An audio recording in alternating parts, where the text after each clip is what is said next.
iskuuladii aad bay u qurux badan yihiin oo kalaasadii aad ba loo habeeyay u dhisan yihiin infrastructure aad buu u fiican yahay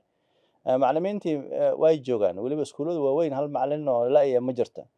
muxaabaraadkii iyo meelihii wax lagu sameyn jiray laboratory waa jira oo iskuulada qaarkood hataa computer ayaa jira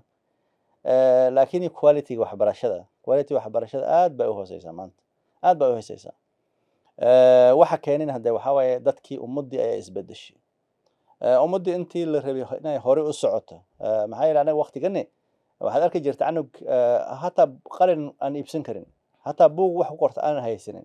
laakiin iskuulka form 4 markuu dadaala baasi jiray aad arki jirtay kuwan wax kasta waa la iskugu daray buugtii baa la iskugu daray infrastructure baa la iskugu daray macallimiinta baa la iskugu daray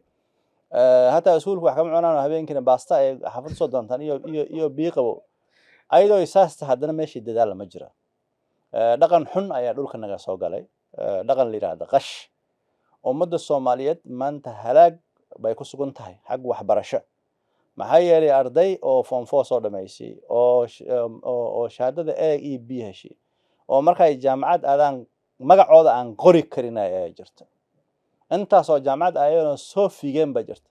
ciyaalka maanta tahriibay oo nolol sheegaya oo Libya idalka cancer ku noqday oo meel kasta daadsan xariirta waa ciyaalkii inay iskuul tageen waxba aan akhrisanin waalidiintoona ay ku garab galeen inay imtixaan qashan oo jaga ayaga ay lahayn mas shahaada ayaga ay lahayn ku soo baasay oo markay college-kii jaamacadda tageen waxba ka keeni waay frustration darteed xaafadana kuma soo dhaqon karaan feeski waa laga bixiyay imtixaankii waa loo gaday jaamacaddii waa loo gaday meeshii ay tageen waxba ka soo qaban waayeen markii inay tahriibaan maanta ayada sababta u dambeeyay sababta keentay mid ayada waay iskuuladii dadaalka aniga bariga aan sameyn jirin hadda ma jiro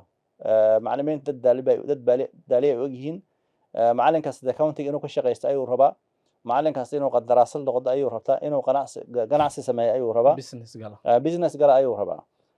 inkastoo mushaarada qofka la siina ayna ku filneen oo mar oo mushaar kugu filneen ay jirin laakiin waxa fiican horta waliba waqtiga kugu horeysa 10 sano kugu horeysa inaas profession kaadi aad dhisiso xoog saartiyo ciyaalkina ay macallimada ay jeclaadaan ba aad loo soo yahay